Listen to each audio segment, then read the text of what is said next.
Hello everyone! It's Friday and you know what that means?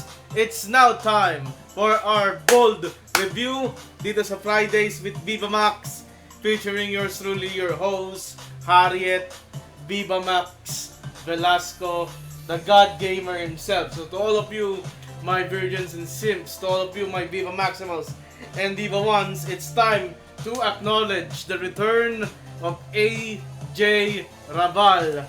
Kasi ito ang kanyang comeback film. I think her last film was As Her and it was in October. So, paano ba? Paano ba ang returning movie ni Miss AJ Rabal ngayon? At siya ay itinandem kay Aljur Abrenica, her real life esposo, her real life boyfriend. And not only that, ito yung bagong AJ. Kasi may na-reduce kay AJ eh. Yes, she underwent breast reduction surgery to remove her implants. So, what we're seeing here is a more flat-chested na AJ. At dito ako parang interesado makita paano yung kanya ma-eksena. I mean, magiging protected na ba siya moving forward? Dahil ba si Aljur kasama niya, hindi ba siya magpapakita ng kanyang dibdib, di ba? So, ayun. So, wag natin kalimutan i-like yung video para mapunta tayo sa For You ng YouTube. Yun yung sinasabi ni ni Nico David. Tapos, yeah, subscribe to the channel. Kailangan ko na lang 8 subs, 8 subs, 8 subs more. At aabutin na natin ng 5,000. Kaya ba yun? Makakasunod ba tayo? Ayan, sige. Let's proceed now to the review and the recap of Sugapa. Formerly known as Sugal ng Puso, formerly known as Ben and Ana. Maraming name change to. This movie was announced June of 2023 under the name Ben and Ana.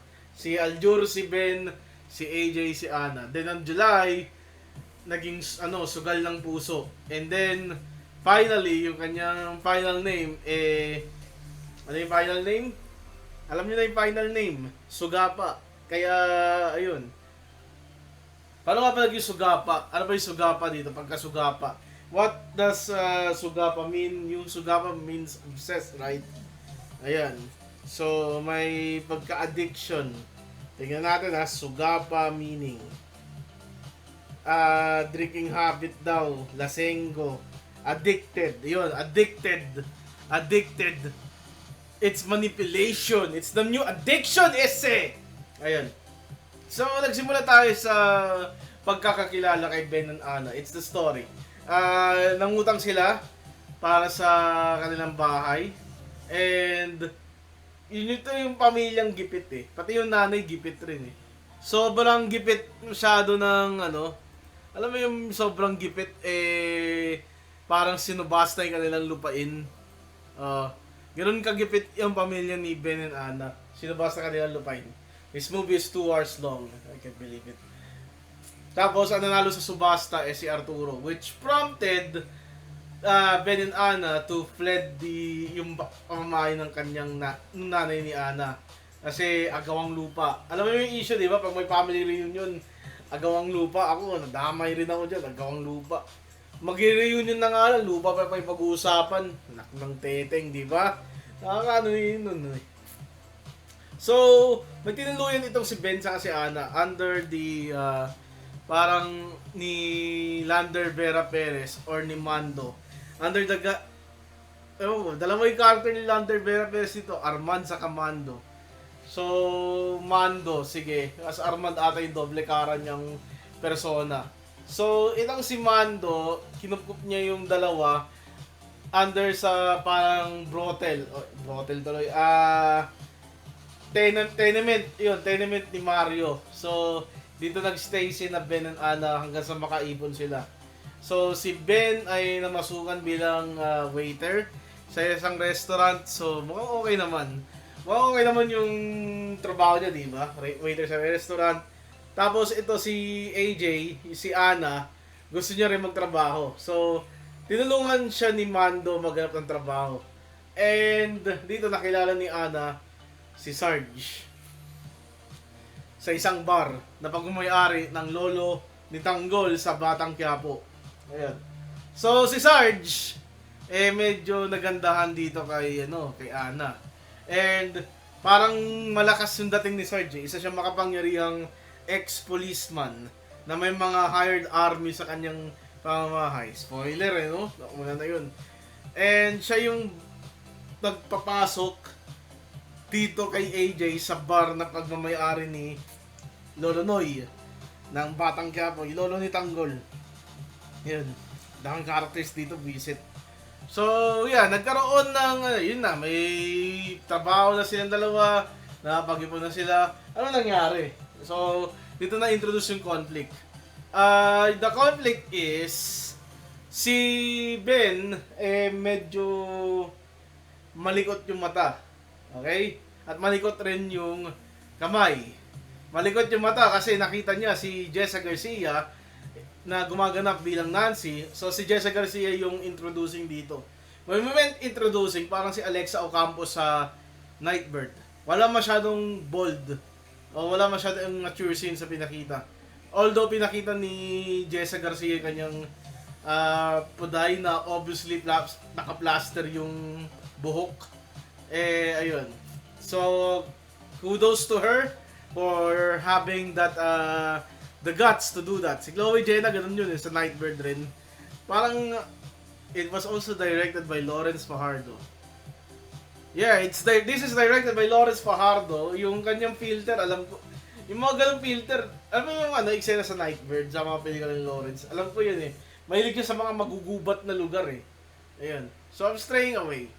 So nakita niya si Nancy, kinaibigan niya nung bumili siya ng Yossi, nakuha niya yung number nun. And anong nangyari dito? Si Nancy medyo flirt. Okay? Medyo wild. Okay lang daw sa kanya na nakita ni Aljur ni Ben yung kanyang puday sa banyo. Kasi naliligo, pila-pila, nakabukas yung pinto, pumasok si Ben, may naliligo pa na babae. Ganun yung nangyari. So okay lang daw kay Nancy yun. Tapos pinapadala pa niya si Ben ng mga picture niya. Tapos ito naman si Ben medyo seloso. Nakikita niya si Sarge nag-flirt kay Ana sa bar. So yung unang selos scene dito, nagalit si Ben kay Ana kasi dahil kay Sarge. Then yung pangalawa, galit si Ana kay Ben dahil kay Nancy. So parang may equality, equal selos. Parang ito yung test of their relationship, di ba? Ayun. So sino yung may mas mahigit na test? Well, turns out itong si Ben Sugarol. So nakita niya yung thrill ng sugal sa sabong, nangutang siya kay Mario ng maraming pera mga 15 mil. Ayun, nangutang siya, tinaya niya, talo pa rin. And this broke Ben. Even his ego got broke. Tapos, yun. His ego got broke. Parang alam mo yung demotivated na siya sa buhay, yung ganun. Tapos parang di na siya nag-ahit, yung parang bum na siya bum na So, yun yung nangyari kay Ben. And he's so desperate na binugbog na pag sinisingil siya ni Mario, wala siya masagot, kaya binugbog na lang niya. So, umabot naman to si Mando, sabi ni Mando, para magkapera mabilis, magbenta siya ng skandal. At alam mo, ginawa niya, lumapit siya kay Res Cortez, at meron siyang skandal. Pinilm niya yung sarili niya na nakikipagtalik kay Ana. Ayun. Yung video, nagkalat, nakita ni Ana, umiyak. Siyempre, alam naman ni Ana kasi sino katalik niya si Ben Sinugod niya si Ben. At dito, naghiwalay sila. So, galit na galit si Ben. Binasak pa nga ng candy bottle si Aljur Galing. Candy bottle yun. Pag may mga pelikula na basagan ng bote, candy bottle yun, candy sugar, kaya madaling mabrittle. So yeah, fast forward 1 year, si Ana, nakatuluyan niya si Sarge. Okay, Sarge the Parge. And itong si Ben, bum pa rin. Kasi sugarol. Ayun. You will find out na naging manager itong si Ana sa bar na pagmamayari na ni Sarge. Was able to live a good life but with a catch. And we'll find it out later. Ayun. Si Mando naging Armando and he's now a pimp. So, masaya naman si Sarge sa nangyari dahil pimp na si Mando. And itong si Ben, walang patutunguhan sa buhay. So, he decides na block siya. Block siya ni Ana sa social media. But in the instance na pinanood yung scandal nila ni Ana, he says, why not go for it? So he tracked down. Trinack down niya si Mando.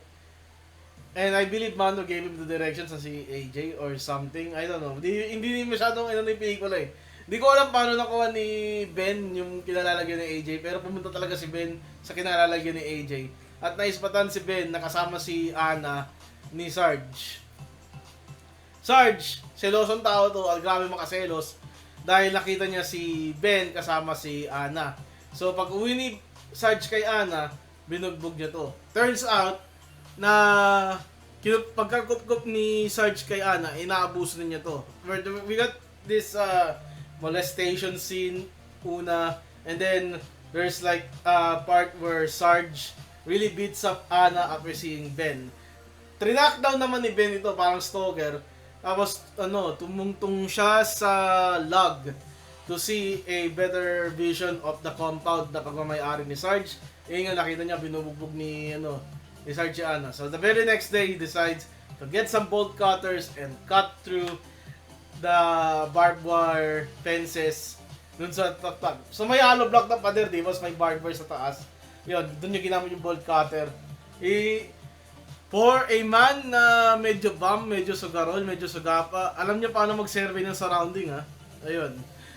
Then, we got parang sneaking mission tuloy.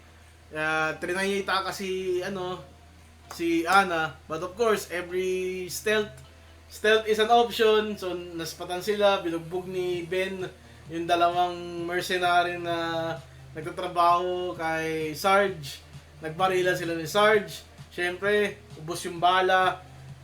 So, binus niya si Ana para makatakas. Binus niya para maka-jump over the wall like a Buddha jumping over the wall.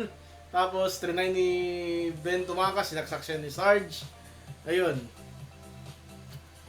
So, nakalagpas naman si Ben. Pero itong si Sarge, medyo mahaba yung kanyang braso. Naabot niya si Ana.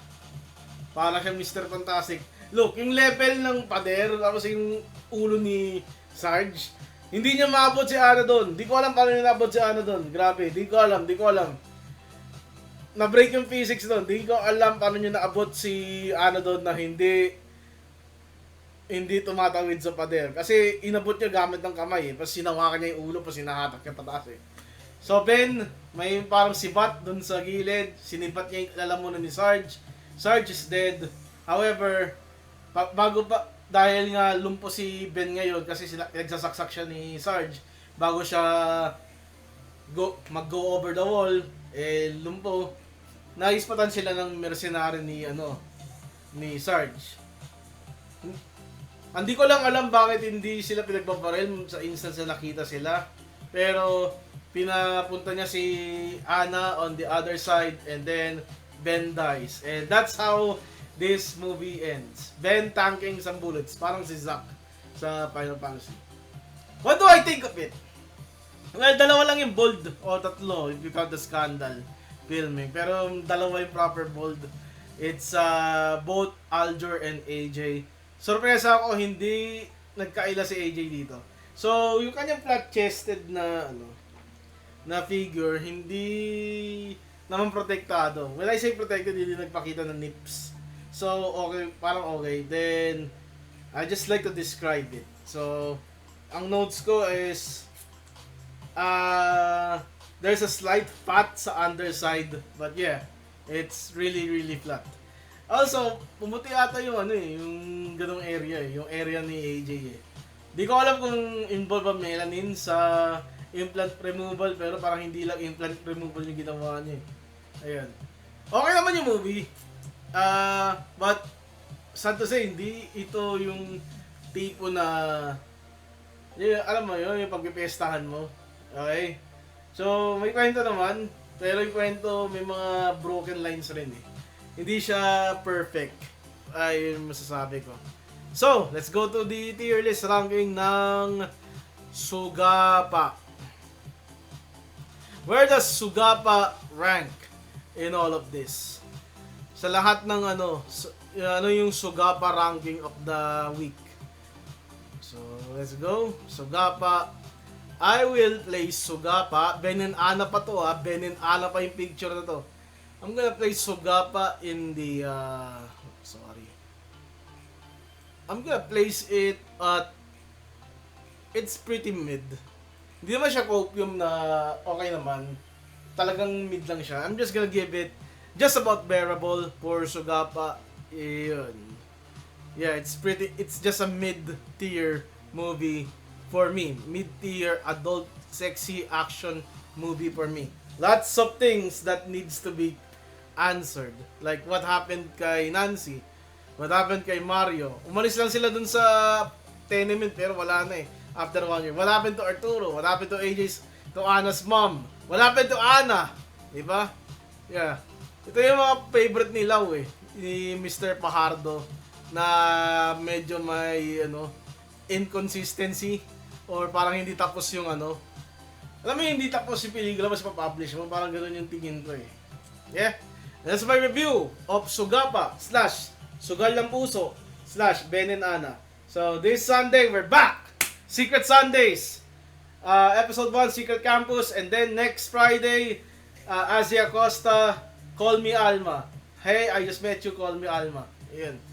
This is your boy, the God Gamer Harriet. Goodbye and good night. Bang!